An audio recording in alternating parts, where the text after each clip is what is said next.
welcome back to my YouTube channel. So guys, in this video, ito yung nabili natin sa Dubai nung nagpunta tayo, nung nag-vlog ako. So, ayan. So, ito na siya. So, una is sa Gap. So, ang Gap is meron silang buy to get one. Nabili ko na ito dati ng ibang color. Tapos nakita ko na nagustuhan ko yung ibang color. So, again, bumili ako. Ito na siya. And the blue one, na V-neck siya. Ayan.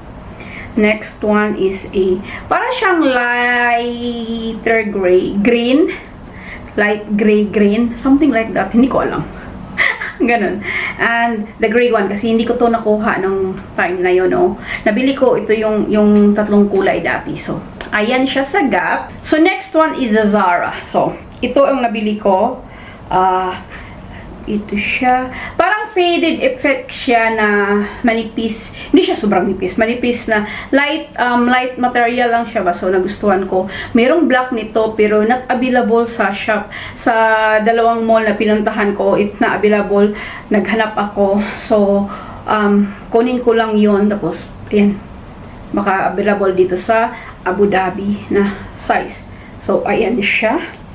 Next one na color is ito. The same lang din siya. Yan siya. Kasi yung tela is masarap sa katawan. Charot! Masarap sa katawan. Tinikman. And the last one sa Zara na nakuha ko guys is ito. Ito siya guys. Ganyan siya. Eyelet ba ang tawag nito? Ang gagawin ko pala ito guys, pang cover lang. Kasi magsisimula naman ako mag-dress. Hindi everyday, pero mag-dress ako. Kasi mainit na dito ang yung dress na isuot ko. Either mag-inner ako or mag-cover. So, nakita ko ito kasi lighter material ang puti. At saka, di ba parang, ano ba, may breath pa rin. Basta, ayan siya. So, guys, mamaya na lang yung Zara or bukas na ha. I-different day ko na lang kasi darating na si Busing, lalabas kami for lunch. Mga new collection ito guys, so ready na tayo for summer. Charot! So, una is nakahang sila. So, wait ha talaga. Una is itong dress na pag ganito siya guys, smack na. Ang ganda sa likod. Yan, kung marunong kang yung ganitong forma na pagtali. So, adjustable siya. Ito siya. Meron siyang pagganap na ganyan. Yung anong tawag doon? Meron siyang, basta meron siya guys na something, hindi siya plain. So, this one is 139 dirhams. Ito guys, alam niyo di ba may mga teen section sa H&M, may kids din, at saka sa adult. So, kasi yung large sa akin. So, ayan, merong blue, meron stripe blue. So, alam niyo na pag gustong-gusto ko, yung length is perfect for me. Pag gusto ko, tapos may mga color na gusto ko is ito stripy blue, light blue. So, gusto ko yung mga ganitong kulay, lalo na pag ka guys, nagbakasyon. Charot, saan magbakasyon eh? So, next one guys is a black one. Of course, kukuha tayo ng black. Ayan. Yan siya. So, merong small print doon na flowery, pero kasi nga sa tin section siya, parang napaka-tin. So, hindi siya, sa akin. So, gusto ko nga yun kaso lang parang tin siya talaga. So, ayan, short. And, the last dress na nakuha natin. Ito naman is sa adult section. Ito siya. Ayan siya. Iba naman yung ganap niya. Hindi na ako kumuha ng ibang kulay kasi pangit yung ibang kulay doon, guys. Yung black na lang ang kinuha ko. So, ayan. So, ayan. Tsaka sa likod, ayan. So, ako, I don't care na maglagay ng pang-inner, pag dito ko siya isuot, kahit sa, depende guys, pero ako nag-i-inner talaga ako kasi mahihain ako kahit nung lumiit ako nung last year, yung lumiit ako, parang hindi ko talaga kaya yung arm ko na ipakita. Hindi ko alam, basta arm dito ko parang nalalakihan talaga ako. So, lagi akong nag-i-inner. So, pero I will try every now and then pag nagbakasyon lang. Pag nagbakasyon lang, ayoko din yung sa dito.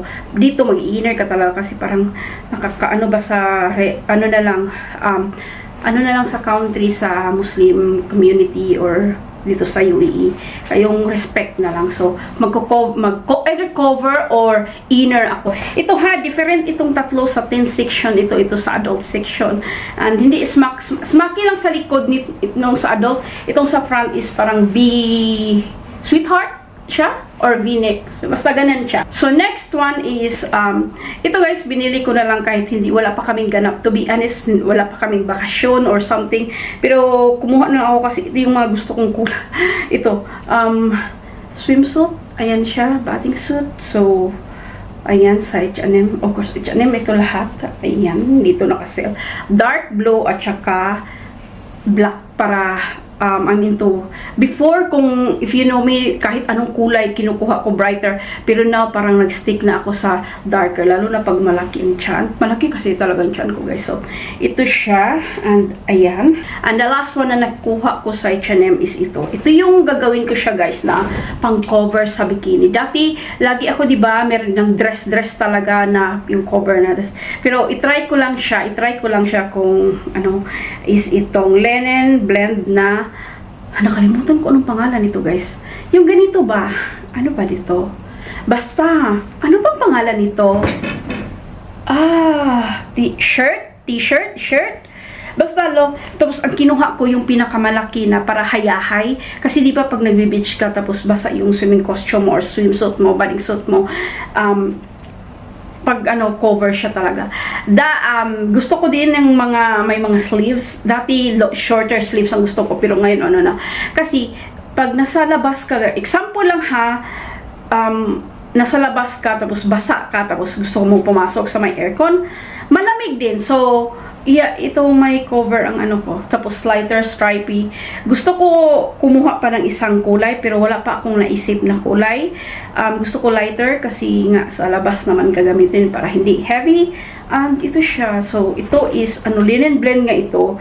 This one is 149 dirham. So,